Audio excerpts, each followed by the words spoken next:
In traditional authoritarian systems, political power operates as a top-down monolith. Modern democracy shatters that block into thousands of individual, continuously moving pieces. This fragmentation is the basis of pluralism. It is a theory arguing that power is not held by one ruling class, but is instead dispersed and constantly contested across a vast web of competing interest groups. In this model, the government does not actively rule society. Instead, the state acts as an impartial referee, taking in contradictory demands and balancing them to create functional policy. This creates the central tension of modern political science. Does this web of competing interests genuinely distribute power, or does it merely obscure the small groups who actually make the decisions? If the pluralist web is purely theoretical, then the actual mechanism of control may be far narrower than the institutional structure of the democracy suggests. To understand the pluralist argument, we have to start with John Locke's social contract. Pluralists rely on the foundational idea that ultimate power and the consent to govern rests entirely with the electorate. Look at the specific social security benefits listed on this 1945 Beveridge Plan poster. In that year's general election, UK voters delivered a landslide mandate specifically to enact these sweeping reforms in full. That consent is conditional. Citizens retain the ability to withdraw their support and force sudden policy pivots when governments misjudge high-stakes issues. In 2004, the terrorist bombings in Madrid instantly became the main focus of the Spanish general election.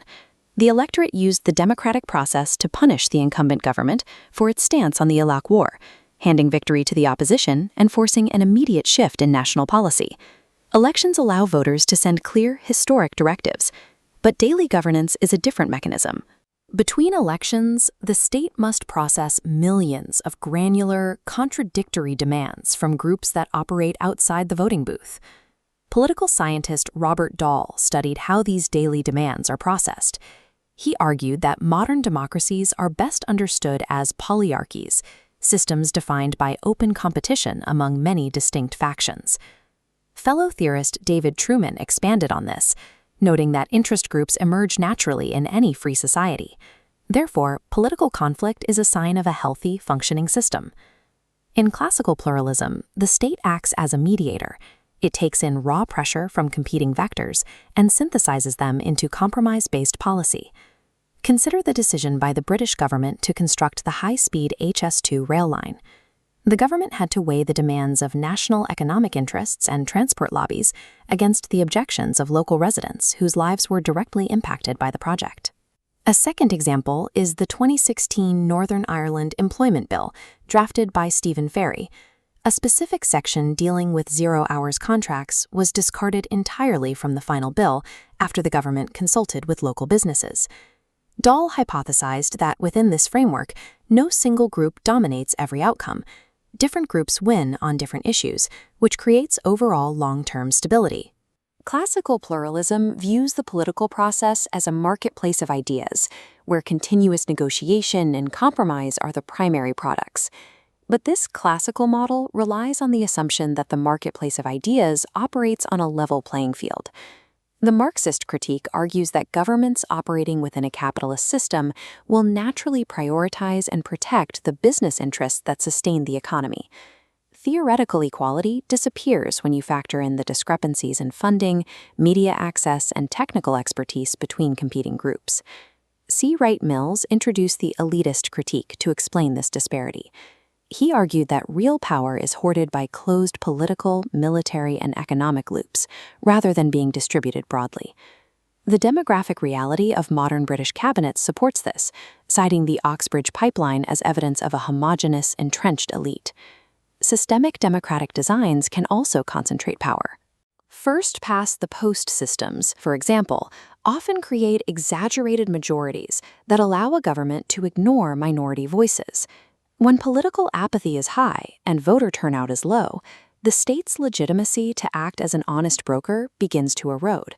Competition is meaningless if the system ensures that certain groups possess vastly superior resources and access. This gap creates a structural division between pressure groups. Insider groups hold recognized status and are officially consulted by government departments during the policymaking process. The British Medical Association is a prime example. Its expertise grants it influential insider status on public health strategy.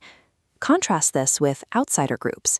Lacking official access, they must rely on public campaigns, litigation, and protests to attempt to influence the state. When insider access becomes a permanent closed loop, we see the failure of pluralism, the iron triangle. In the U.S. energy sector, an iron triangle forms between 3 points: a government agency, the corporate lobby, and the relevant congressional committees. Influence, funding, and policy favors trade continuously between these 3 points. The loop becomes impenetrable, effectively locking out outside interest groups.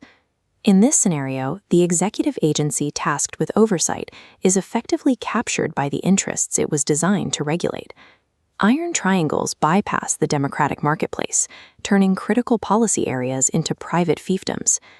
The evidence suggests a reality between these 2 poles, rejecting both the optimism of classical pluralism and the rigid conclusions of elite theory. This synthesized model is known as elite pluralism. In this framework, many groups compete, but access is hierarchical. Wealth producers and insider groups possess heavy, direct lines to the government. Ordinary citizens are pushed to the periphery, struggling to maintain influence through faint, frequently broken connections. The pluralists are correct on the foundational mechanics. Power is technically decentralized, and voters can still remove their leaders at the ballot box. But the critics are correct on the execution. Influence is gated by resources, organization, and status. Modern democracy mediates between competing interests, but it systematically favors the powerful, making political access an asymmetric battlefield.